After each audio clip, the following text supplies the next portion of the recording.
এই দেখো একদম পুলিশ বাজারে চলে এসেছি আমরা, শিলংয়ের মার্কেট। এই যে হলো ভারত সেবাশ্রম সংঘ, এই ভারত সেবাশ্রমেই আমরা বুকিং করেছি, এখানে আমরা চলে এসেছি। এই যে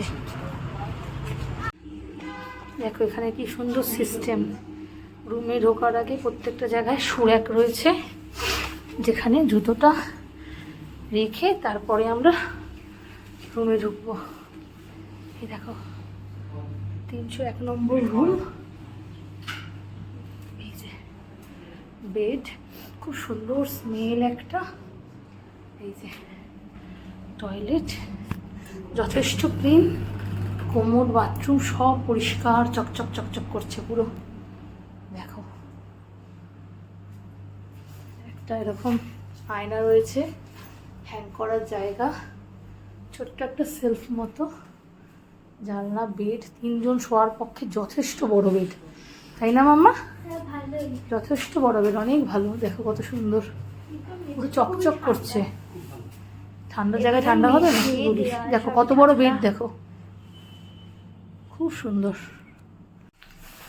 এখানে আলাদা রুমে গিজার নেই, এখানে একটা কমন গিজার আছে, যেখান থেকে তুমি চাইলে বালতি করে গরম জল নিয়ে গিয়ে স্নান করতে পারবে।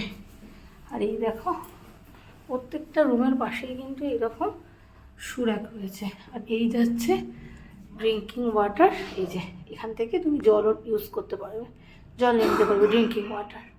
ঠিক আছে, রুম আমাদের তো ভীষণই পছন্দ হয়েছে, কারণ তোমরা জানো সবাই মোটামুটি শিলং খুবই কস্টলি জায়গা, সেখানে এত সুন্দর রুম এত কমে কোনো মতেই সম্ভব না। সেটা শুধু ভারত সেবাশ্রম, এখানে মানুষকে এরা সেবা করে অনেক কম টাকায়, যে কারণে এই জিনিসটা, এটা মিনিমাম 1 মাস আগেও তোমাদের বুকিং করতে হবে হোটেলটা।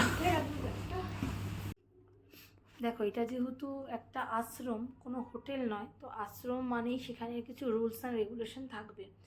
তো এইটার নিয়মগুলো দেখো, সকাল 6:45 থেকে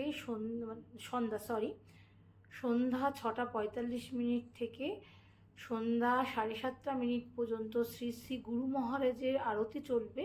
সে সময় রুমে থাকা অগ্রহণীয়। যদিও যদি তুমি ঘুরতে যাও সেটা আলাদা ব্যাপার, আর না হলে তুমি রুমে কেন থাকবে? আমার তো এইসব আরতি দেখতে ভীষণই ভালো লাগে। রাত্রি 9:30 থেকে সকাল 6টা পর্যন্ত আশ্রমের মেন গেট বন্ধ থাকবে। সকাল 9টার মধ্যে চেক আউট করতে হবে। রুম পরিষ্কার করে রাখা আপনার দায়িত্ব ও কর্তব্য। আশ্রম জনসাধারণের অনুদানে তৈরি, তাই আশ্রমকে নিয়ম মতো সুন্দর ও সুষ্ঠুভাবে পরিচালনার জন্য আপনাদের সার্বিক সহায়তা একান্ত প্রয়োজনীয় ও কাম্য।